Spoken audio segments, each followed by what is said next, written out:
Hello' নমস্কাৰ মই হনি বাৰুৱা আৰু আজি মই লৈ আহিছোঁ এটা আইচিং ভিডিঅ' প্ৰথমতে মই বেজ দুটা ৰেডি কৰি ৰাখিছোঁ এই বেজ দুটাৰে মই কেকটো আইচিং কৰি দেখাম চাই থাকক ভিডিঅ'টো ইয়াত প্ৰথমতে মই বেজ দুটা ৱেট কৰি লৈছোঁ এইটো 700 গ্ৰাম ওপৰত হৈছিলে বেজ দুটা মিলি প্ৰথমতে মই ওপৰখিনি অকমান কাটি পেলাই দিম তাৰ পাছত বেজ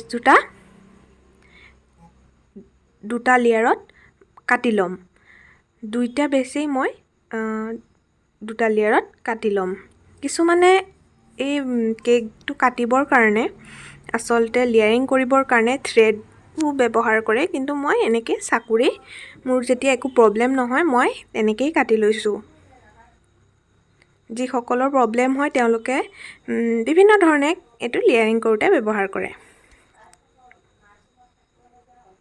এতিয়া মই আজি ইউজ কৰিছোঁ এটো সিলভাৰ হুইপ ক্ৰীম হয় হুইপ ক্ৰীম বহুত পোৱা যায় এটো বেয়া পোৱা নাই মই ভালেই পাইছোঁ ইউজ কৰি মই দুবাৰমান ইউজ কৰিলোঁ আৰু ক্ৰীমটো ইউজ কৰোঁতে এইটো এনেকুৱা লিকুইড ফৰ্মত থাকিব লাগে তেতিয়া মানে কেকটো হুইপ ক্ৰীমখিনি ভালকৈ হয় আৰু কিন্তু ঠাণ্ডাও হৈ থাকিব লাগিব এনেকুৱা লিকুইডও থাকিব লাগিব লগতে ক্ৰীমখিনি ঠাণ্ডাও হৈ থাকিব লাগিব গৰম হৈ গ'লে কিন্তু হেতু ভালকৈ হুইপ নহব এইখিনি চাওক কিমান ধুনীয়া পাৰফেক্ট হুইপ হৈছে ক্ৰীমখিনি আৰু মই এতিয়া দেখাইও দিম বাৰু এই ক্ৰীমটো ওপৰৰ পৰা নপৰে চাওক এতিয়া পাৰফেক্ট হুইপ হৈছে ক্ৰীমখিনি মই অলপ এফালে ডাৰ্ক চকলেট কাটি লৈছোঁ গনাশ বনাবলৈ কাৰণে মই কেকত ইউজ কৰিম আৰু সুগাৰ সিৰাপ লৈ ললোঁ বৰ্ড এখনত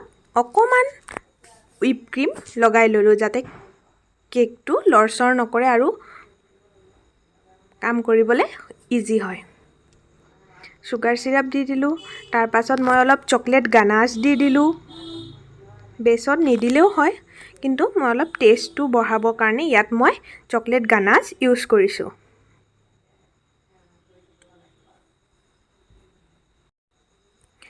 ক্ৰীমখিনি ভালকৈ দি ললোঁ তাৰ পাছত তাৰ ওপৰতো মই অলপ চকলেট গানাশ দি দিলোঁ ক্ৰীমত মিক্সো কৰি ল'ব পাৰি কিন্তু মই মিক্স কৰি লোৱা নাই এনেকৈ ওপৰতে অকমান দি ললোঁ তাৰ পিছত চকো চিপছ দিলোঁ নেক্সট লেয়াৰটো পাতি দিলোঁ আৰু আকৌ মই সুগাৰ সিৰাপ দি তাৰ ওপৰত অলপ গানাশ দি ললোঁ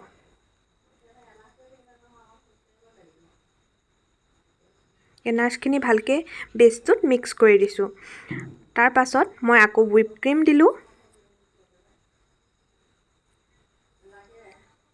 অকমান ডাৰ্ক চকলেট গানাশ দি দিলোঁ আকৌ ঠিক আগৰ দৰেই চকো চিপছ অলপ দি দিলোঁ সেম প্ৰসেছত মই নেক্সট লেয়াৰটো বনাই লম sugar syrup chocolate ganache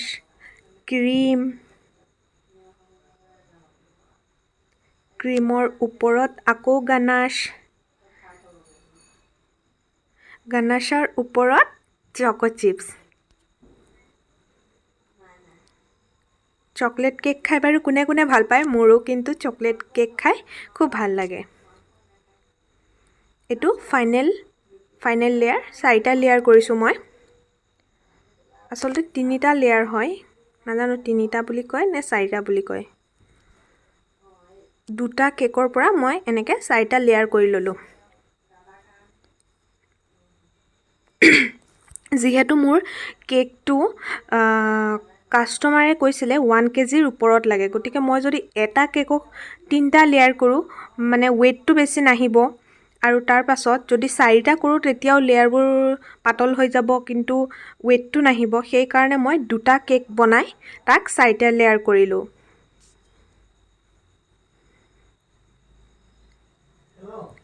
carrom coat কৰা হৈ গ'ল এতিয়া মই ফাইনেল আইচিং কৰিম যেহেতু কেকটোত বেছি আপোনাৰ ক্ৰীমৰ কাম নাই মানে ডিজাইনটোত বেছি ক্ৰীমৰ কাম নাই জাস্ট বেছখিনি বনোৱাটোহে আছে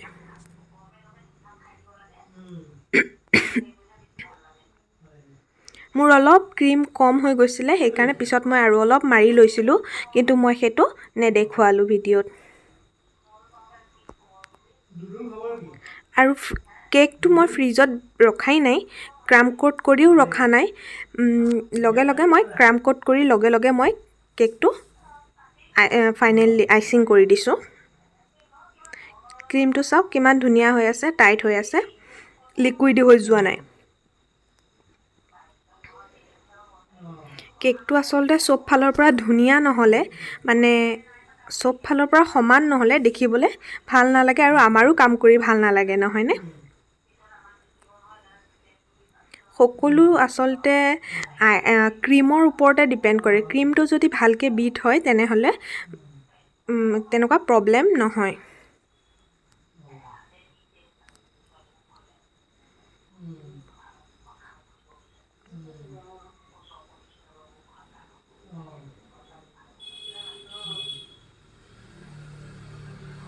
আকৌ মই এতিয়া ৱেইট কৰি জুখি লৈছোঁ, কাৰণ ইয়াৰ পিছত যেতিয়া বেছিকৈ আইচিং ডিজাইনত আৰু ক্ৰীম ব্যৱহাৰ নহয়, সেইকাৰণে মই এনেকৈ জুখি ল'লোঁ।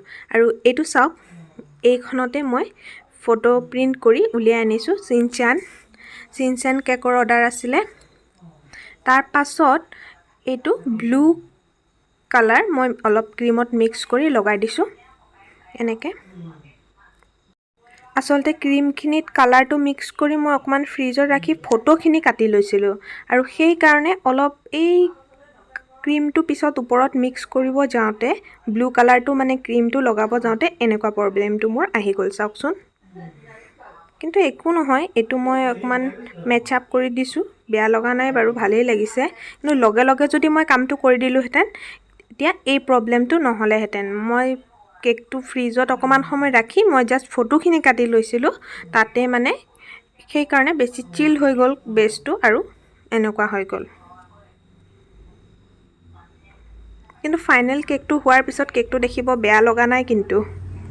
আৰু এতিয়া মই কাটি থোৱা ফটোখন ইয়াত লগাই দিলোঁ, ভালকৈ বহাই দিলোঁ।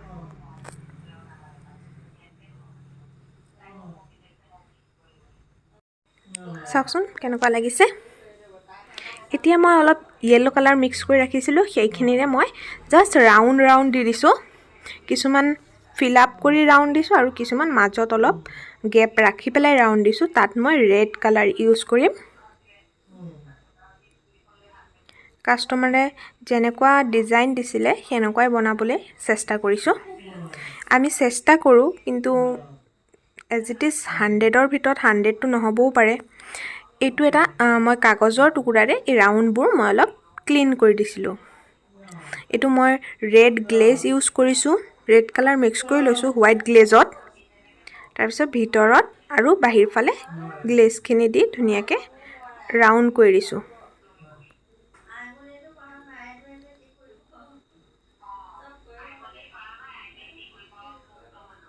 এইটো চাওক, ভাল লাগিছে হয়নে?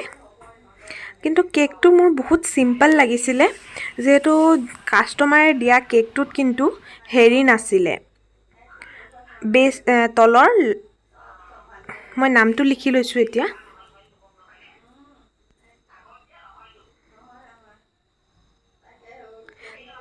মানে তলৰ বৰ্ডাৰটো নাছিলে, কিন্তু মই বৰ্ডাৰটো দি দিলোঁ একদম খালী খালী লগাৰ কাৰণে। আৰু সৰু ল'ৰা ছোৱালী কেক অকণমান বেছি খালী হ'লে ভাল নালাগে।